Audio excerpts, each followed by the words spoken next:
Lijep pozdrav, dragi gledatelji. Pratite emisiju Tu oko nas. Nadam se da vam ovo kišno vrijeme nije pokvarilo raspoloženje, a iako je, mi ćemo to popraviti. Osim ovog Međunarodnog dana, obilježava se i između 7. i 14. veljače još jedan međunarodni tjedan. Da, tako je. To je Međunarodni tjedan braka. On je pokrenut u Engleskoj i evo mi imamo sreću da se ove godine odvija i u Hrvatskoj, dakle na razini cijele države. Pokušava se dakle osvijestiti također javnost koliko je važan brak kao stup društva iz kojeg onda proizlazi i snaga za dalje, dakle i za odgoj djece i tako dalje.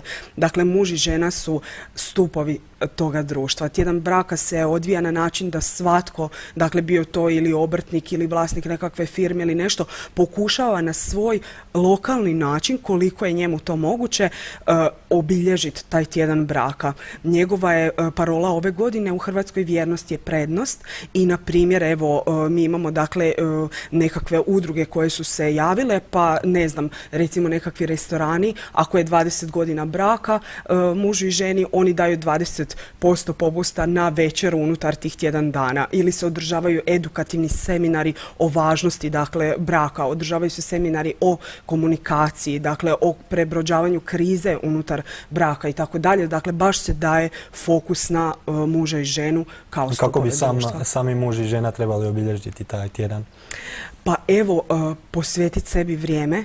Dakle, možda malo isključiti ove, što bi rekli, gadgete, dakle, mobitele, kompjutere i tako dalje, posvetiti sebi više vremena, otići sami negdje prošetati, dakle, dati možda djecu negdje da ih netko čuva, posjetiti kino, otići u nekakve toplice ili nešto, dakle, napisati si možda pismo, reći neku lijepu riječ. Taj tjedan je zapravo jedan lijepi uvod u Valentinovo.